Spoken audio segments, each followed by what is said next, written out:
Oh, let's fucking go. Let's get to some cleans. Woo! Woo! That's pretty solid. YouTube, what is up? We are back with another day, and I'm instantly regretting everything I've said about this program so far. Today is going to be a motherfucking barn burner. I approached today, I haven't been opening up the day before or the day after program until I've gotten to the gym. I just kind of like that little excitement, like get ready to go. What do we got today? How can we adjust and adapt to what's going on? And the first 2 days of the program were pretty quick, pretty easy. It was great to get back into the roll of things. And then I opened today's program and I didn't give myself a ton of time because the last 2 workouts haven't taken that long. And look at this motherfucker. We got 3 sets of 1 cleans at 300 to 330 pounds. We got depth drop hurdles, added those babies in to rip something there.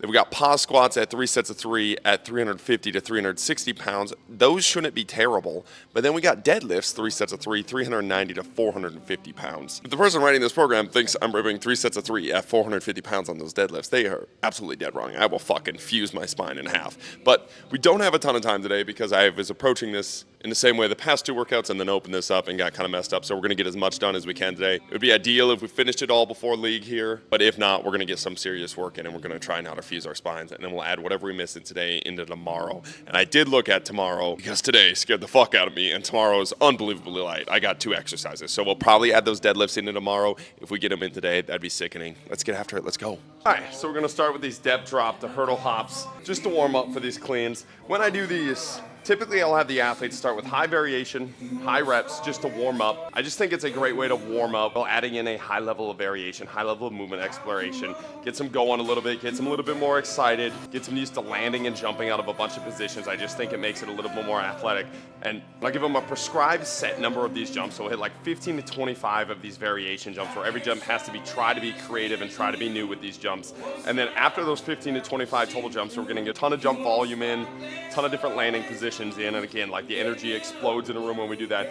And it's just a great warm-up for the ankles, knees, without having to send it right away into the hurdle. And once those 15 to 25 are done, we'll hit 5 to 10 open jumps. We're really trying to push the height. So let's get after this. Let's go.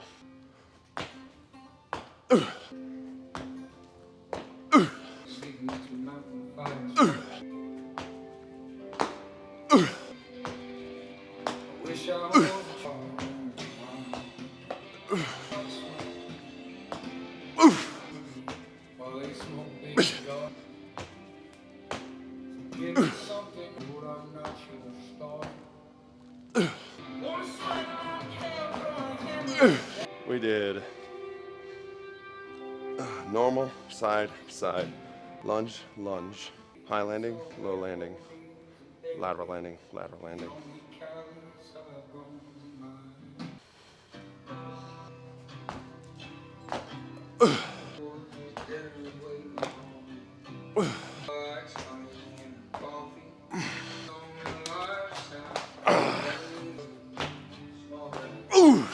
There we go. All right, let's start jacking up the height here.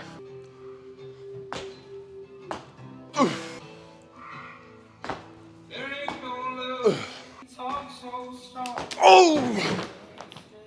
Almost ate shit there, but that was a good jump. I can get this. Let's finish on this height. Oh! Let's fucking go. Let's get to some cleans. All right. We got our super front rack banded stretch. Open up a little bit here. Let's build up to this, to these working sets and rip from there. Let's get it.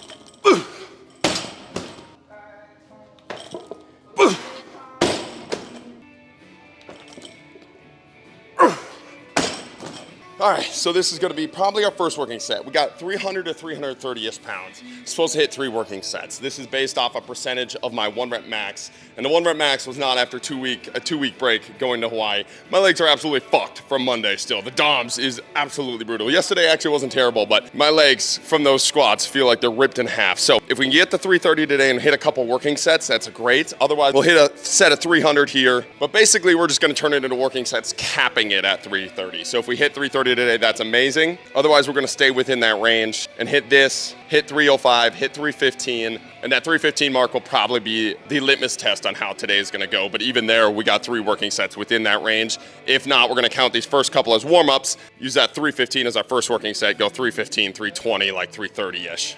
And use those 3 as our working set. So either this is gonna be a warm-up or a working set, that's all I'm basically saying. And it's all determined on how soft I am today. So let's find that out.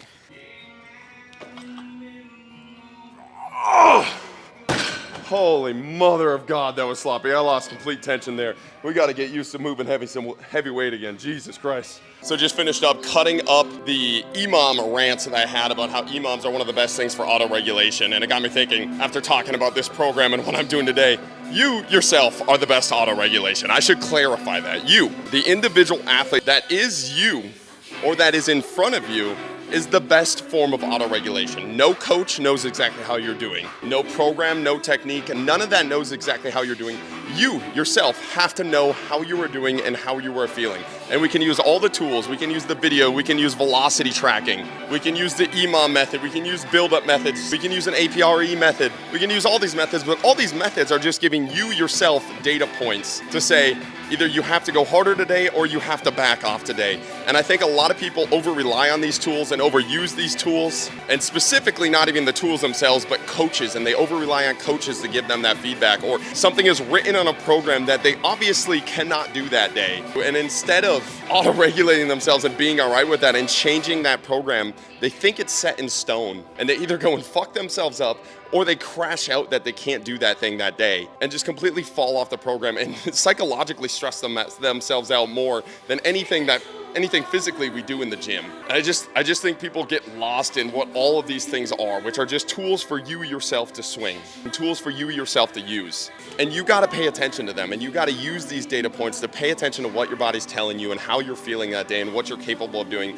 And then you trust yourself enough to auto-regulate your own program regardless of what coach is programming it for you. That coach is not in your body, that coach is not with you. That coach can push you and that coach can pull you back. That is the beautiful relationship that an athlete coach can have. But I just think a lot of times it turns into coach saying something and that athlete not realizing that they have autonomy and that they can work within these parameters to get a better training result out of it. But none of these tools matter if you yourself don't know how to regulate yourself. The auto-regulation thing is kind of just a goofy thing because it's not automatic. You do need to pay attention and you do need to use these data points to get the best and the most out of your training program. I just think we're in a day and an age where we over-rely on other things and other tools. And honestly, now that I'm thinking about it, like the auto-regulation part, we think it's like a machine, and it's really, really not. It's a relationship, it's a blend. There's a gray between that black and white, and dancing between that is what the best athletes do in any sport, and it's how you get the most out of any program. So let's get after that, let's go. Oh, much better. And I mentioned that specifically because I think it specifically applies to the percentage-based programs, and that's what I'm following right now is a percentage-based program where I'm given like a 90 to 93% range of my clean, but that 90 to 93% range is based off a 1-rep max where I was feeling 1,000% that day. I had like 4 grams of caffeine and nicotine rolling through the system, and I was all hyped up and ready to go. And not every day is gonna be like that. So instead of this being my 90 to 93%, today it could be my 95 to 97%. And then I'm not actually sticking to the program of a 90 to 93% because I'm not capable of 365 today, if that makes any sense. I just think people that are specifically following percentage-based programs really get lost in that, and they really lose the ability to regulate themselves. And I really just think they lose a little bit of common sense when it comes to it, because it makes sense on paper. And it doesn't mean the paper is wrong. It doesn't mean the percentages are wrong. It doesn't mean your coach is wrong for programming that percentage. It's just that strictly the percentage that day is wrong, and it's based off a wrong number that you cannot do that day. And obviously, as your skill and your abilities rise, you get more consistent with those percentages. But that's like the elite of the elite, and it works really, really well for those athletes. But I would consider myself like a high intermediate lifter. And even for me, that percentage varies 5%. When you have a novice lifter, that percentage can vary 20% on the day, especially if they're not taking care of their recovery. And you try to just force that athlete into a mold of percentages and not learning how to regulate themselves, it's just a total crapshoot, and they're not gonna get the most out of training that they possibly can. So let's get this 315, let's go. Woo! Let's go, one more set. And last tiny little rant on this, and this is a pretty basic tip. that I know a lot of coaches give. But if you are stuck in a percentage-based model, whether you're an athlete or a coach, and I shouldn't say stuck, but if you are using a percentage-based model, take 10 to 20 pounds off of that 1 rep max, and I guarantee your training is much more realistic. And you get a lot more out of the training than if you pretend your 1 rep max that you hit all hyped up is your 1 rep max every day. It just makes things much more simpler. You have way less miss reps. You get way less frustrated trying to pretend like you can do that every single day. And the percentages just start to fit much better. So that's a simple cue. Let's hit this 325 and let's go squat. Woo! Woo! That's pretty solid. Legs are pretty fucking sore. Let's get after some squats. All right, now we got 3 sets of 3, 1 second pause at the bottom of the squats, building up to 350 to 360 pounds. See how the legs are feeling. Let's rip.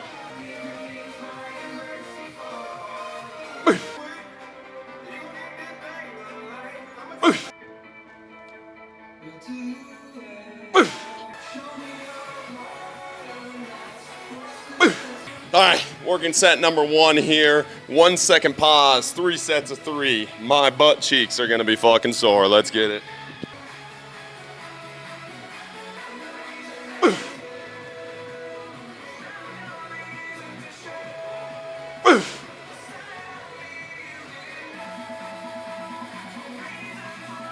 Oh, let's go. That felt better than I thought. All right, I was doom scrolling in between sets because my legs fucking hurt, and I'm being a little softy trying to delay the pain that is about to come from the 2nd and 3rd set. But all the stuff on Instagram, all the content that we have, everybody freaking out about content. Lifting can just be fucking cool. Lifting can just be fucking fun, man. It does not need to be perfect. It does not need to be science-based. It does not need to be anything. I just think back to like what got me lifting, what got me really good at lifting, what made me show up to the weight room in high school and just like really fucking get after it. It was like watching Joe DeFranco's videos, man, and just watching savages get after it, watching a bunch of YouTube guys that were just sending it in the weight room and giving intent and giving energy. And there was knowledge there, and there was cool things that we were picking up on. But most of it was just, they looked like savages. They looked like they were having a bunch of fucking fun, and it looked super cool. And it gave me an example or a picture of somebody that I wanted to be and somebody that I wanted to train like, man. And dude, you cannot replace that with knowledge. You cannot replace that with wisdom when it comes to training. There's so many kids that just, the people they're looking up to are like 160-pound sports scientists. It's like, that's not fucking motivating. It doesn't give you a hero's journey to go on. It doesn't make training fun and sexy. It doesn't make you bring intent. All it does is make you neurotic and scared.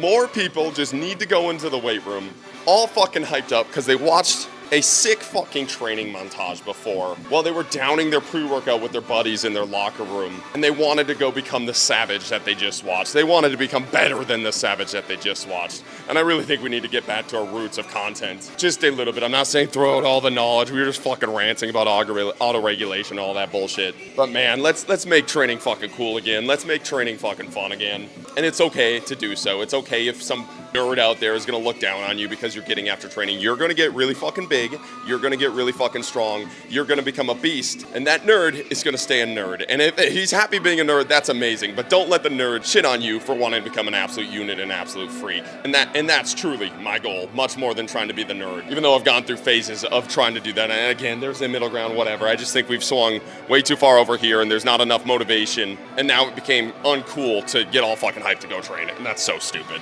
You should fucking love this thing that we call a weight room. You should love this thing that we call training. You should love becoming a better version of yourself and becoming an absolute specimen. And there's really nothing better than that. So let's get after this next set.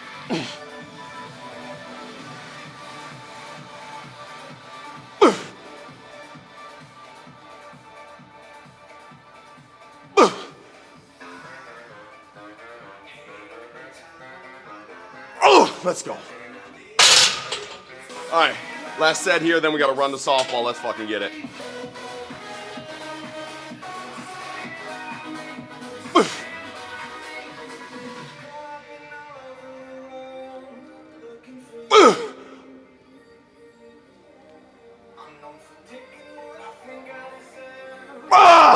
Let's fucking go.